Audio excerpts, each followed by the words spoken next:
చదువుకి సంపాదనకి సంబంధం లేదని తెలిసేలోపు సగం జీవితం సంకనాకపోయిందిరా. అది మన తప్పు కాదు, పెంపకం అలాంటిది.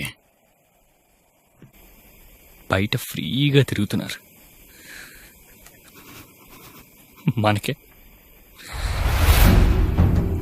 ఫ్రీడమ్ లేదు. దీని మా జీవితం కొన్నిసార్లు పాస్ పోయటం కూడా పర్మిషన్ అడగాల్సి వస్తుందిరా. బా మనం ఏం చదువుకున్నాం రా? Sine theta, cos theta, tan theta కదా. మరి మనం చేసే పనేంట్రా? అసలు ఈ ఎడ్యుకేషన్ సిస్టమ్ ఏంటో, ఆ పెంపకం ఏంటో, ఎవడో రాసిన బుక్ చదివి ఎవడో పెట్టిన కంపెనీలో కొన్ని లక్షల ఉద్యోగాల మధ్యన ఒక చిన్న ఉద్యోగం తెచ్చుకోవటానికి 20 ఏళ్ళు చదవాలా? చిన్నప్పటి నుంచి కంపెనీ పెట్టమనే మైండ్ సెట్తో పెంచాలి గాని ఒకటి కింద పనిచేసే బానిస మైండ్ సెట్ తోటి పెంచుతారు ఎందుకురా? అసలు ఎలా చెప్తే అర్థం అవుతుందిరా? వాళ్ళలాగే పిల్లలు కూడా బానిస బతకాల.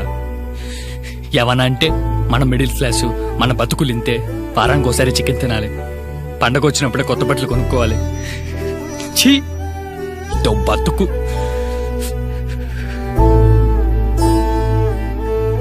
వాళ్ళకి చేత కాకపోతే మనకి చేత కాదా? 1 జనరేషన్లో 90% మనలాగేరా. వాళ్ళ మాటలు వీళ్ళ మాటలు విని పెరుగుతాం, చదువుకుంటాం, ఉద్యోగాలు చేస్తాం. అవన్నీ ఎర్రిప్పు పుల్కాగాడి మాటలని తెలిసేలోపు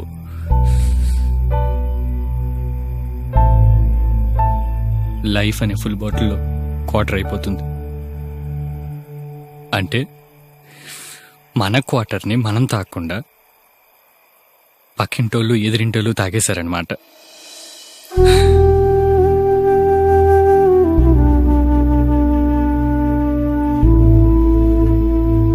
ఆ పెంపకం వల్ల ఇంకా ఎంతమంది రజనీకాంత్లు కండక్టర్గానే ఆగిపోయారో, ఇంకా ఎంతమంది అంబానీలు పెట్రోల్ బంకులను మిగిలిపోయారో.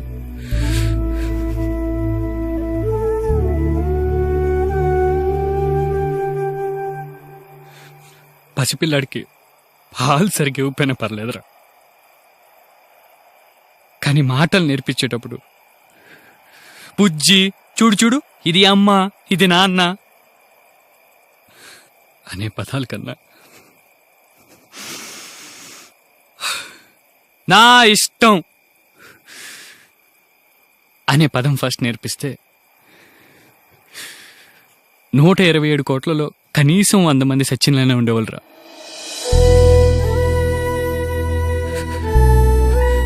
కానీ ఆ పదం ఎందుకు నేర్పిస్తారు? అమ్మా నాన్న ఇష్టం.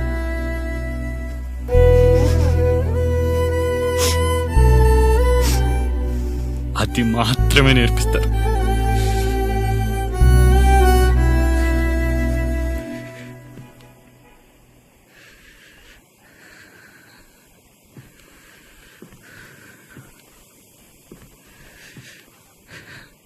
బిల్ గేట్స్కి, స్టీవ్ జాబ్స్కి సాఫ్ట్వేర్ అంటే ఇష్టం రా, అందుకే అలా రేంజ్లో ఉన్నారు.